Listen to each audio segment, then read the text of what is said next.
to say Jael. It might be Jael, but we're going to go with Jael. And so this sort of happens actually, as James was talking about, in that sort of cycle in the Judges, where Israel is sort of oppressed. So this one is, I'll do a really quick overview of the story. So Israel are under the power of King Jabin of Canaan, and there's a man called Sisera who is commander of the army. At the time, Deborah is the prophet or the judge, at the time, and calls a man called Barak, who has 10,000 men, and tells him God has commanded them to take his men, where God will deliver Jabin's army, led by Sisera, into their hands. However, Barak says he will only go if Deborah goes with him, to which she agrees. Though says that the honour will not be his, but that Sisera will be delivered into the hands of a woman.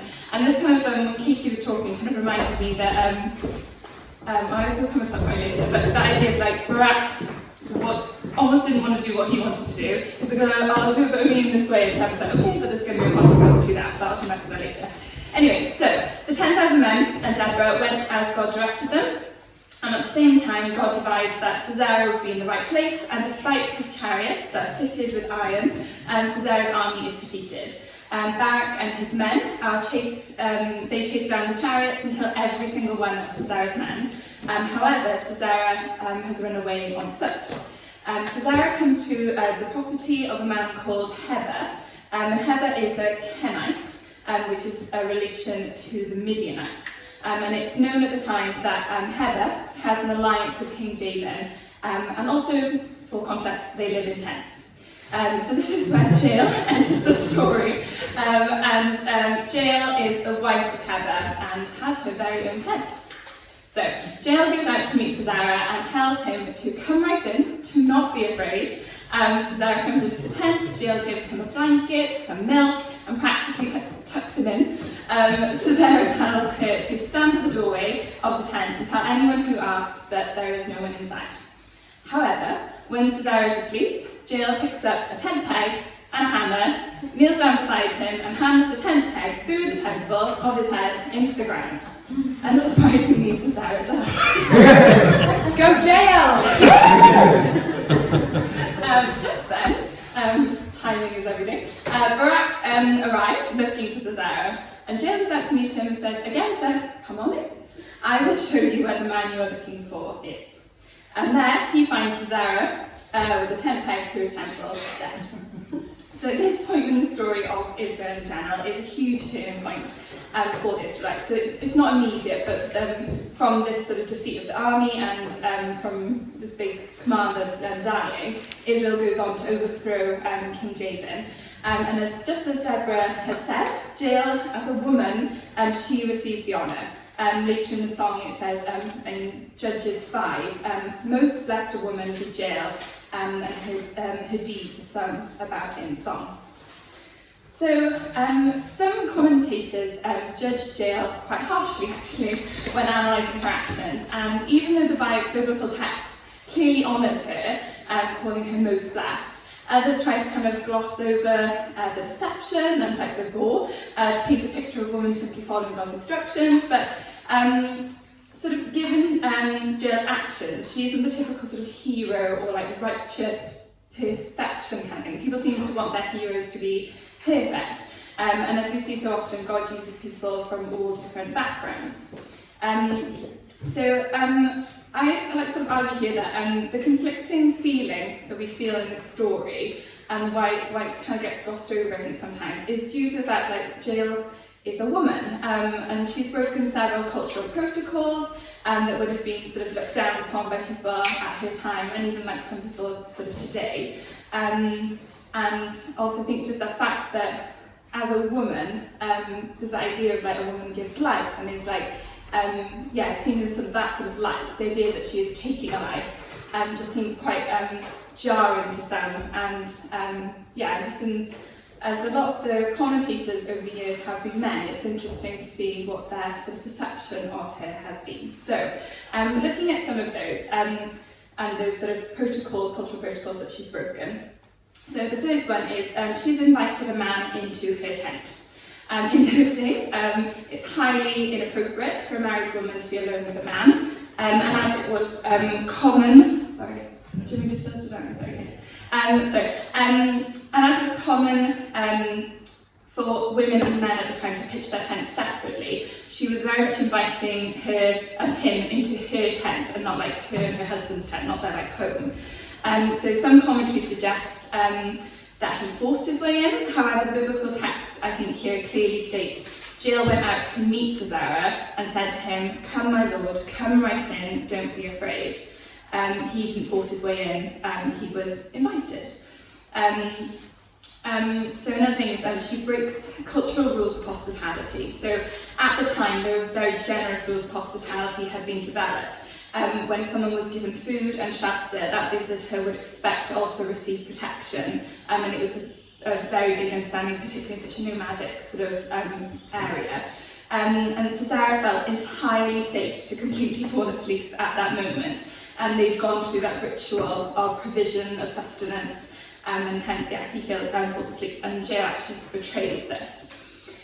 She also undermines her husband. So Haba and Jabin, King Jabin, have a peace agreement, and it's probably why Sisera knew that that's where the camp would be, and that he could expect protection when he was inside it. And breaking an alliance is like incredibly serious, and there's nothing in the text to suggest that she discussed her assassination plan with her husband. She very much acted quickly, and she responded at the right time, which like I was saying, I was in my head, Abigail. As Emma said with Abigail, she reacted when she needed to. So what might her motives have been? Again, some commentaries suggest that Sisera raped Jael, and then she did this out of revenge. However, again, I don't think there's anything in the text that would suggest this. Jael had already broken cultural norms by inviting him, a man, into her tent. So I guess the suggestion is like maybe from the moment she recognised Sisera, Jael had the intention to kill him. She was acting, and I guess the question is why. So again, like a little bit of a backstory. Heber, Jael's husband, was a descendant of Moses' father-in-law, and the Canaanites and the Midianites had previously dwelt peacefully among the Israelites and worshipped the same God. They were aware of the Israelites' customs.